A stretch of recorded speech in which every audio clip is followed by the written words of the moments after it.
Vote প্রভাবিত করতে টাকা ছড়ানোর পাল্টাপাল্টি অভিযোগ তুলছেন রাজশাহীর বড় দুই দলের প্রার্থীরা।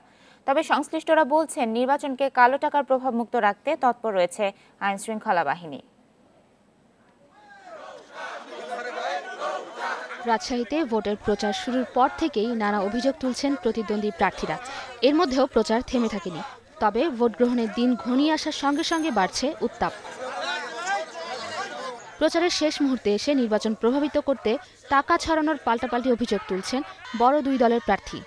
সব সময় যে টাকাগুলো নির্বাচনে খরচ করে জানেন তো, সেটি আইএসআই বা বিভিন্ন জঙ্গলি গোষ্ঠীর মধ্য দিয়ে বিএনপি জামাত বারবারই এই টাকা দিয়ে ছড়িয়ে প্রভাবিত করে। শেষ মুহূর্তে আপনার শুধু কালো টাকা না, এরা হচ্ছে প্রশাসনকে বিভিন্নভাবে ব্যবহার করছে।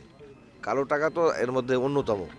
সুশীল সমাজের প্রতিনিধিরা বলছেন সুষ্ঠু নির্বাচনের অন্যতম পূর্বশর্ত নির্বাচন কালো টাকার প্রভাবমুক্ত রাখা। তাই সব অভিযোগ গুরুত্বের সঙ্গেই খতিয়ে দেখা উচিত।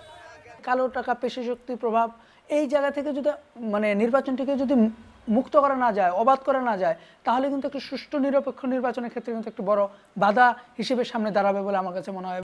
রিটার্নিং কর্মকর্তা বলছেন নির্বাচনের পরিবেশ ঠিক রাখতে মাঠে তৎপর আছে আইনশৃঙ্খলা বাহিনী।